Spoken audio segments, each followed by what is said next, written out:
Vocês devem ter percebido que, recentemente, muita gente tem apresentado os sintomas gripais, né? Isso porque, segundo dados da Fiocruz, houve um aumento de 91% dos casos de síndrome respiratória aguda no país somente nesse último mês.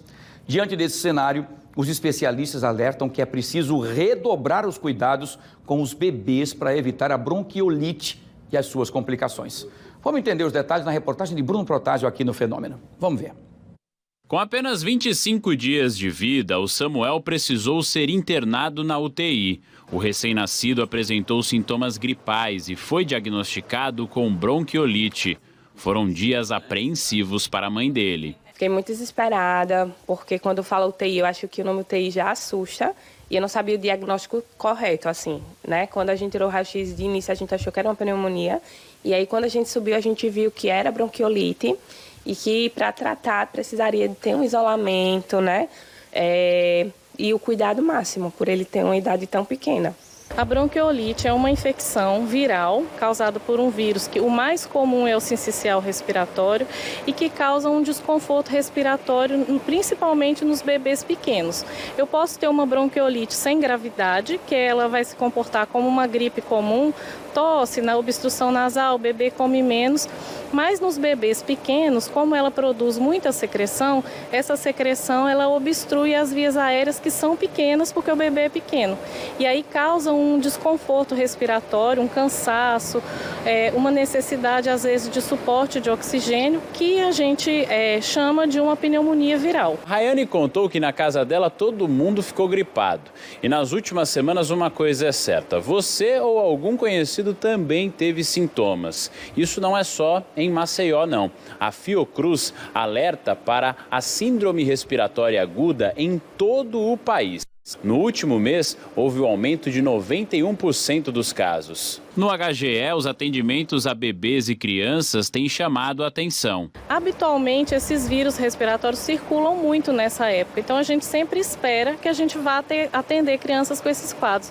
Mas, em geral, ela tem uma infecção, um tipo de vírus. Os mais comuns são o sincicial respiratório e o vírus influenza. Mas esse ano a gente tem recebido muitas crianças com infecção simultânea pelos dois vírus, o que acarreta maior gravidade, maior tempo de internação. A pediatra alerta que os recém-nascidos podem ter complicações graves. Principalmente a criança entrar em falência respiratória, que é comum nos bebês quanto menores eles são, e caso eles tenham alguma doença associada, como problema no coração, como fibrose cística. Então, em geral, essas crianças são mais fragilizadas e mais expostas. E a principal complicação de todas é a pneumonia bacteriana. No caso do Samuel, ele se recupera bem. Já está em casa, no colo da mamãe, mas ainda recebendo alguns cuidados. A gente precisou continuar fazendo a lavagem nasal, com atendimento também pediátrico. Tem que ter todo cuidado, usar máscara, né? E a gente também não está recebendo visitas ali, evitando o máximo de contato com ele.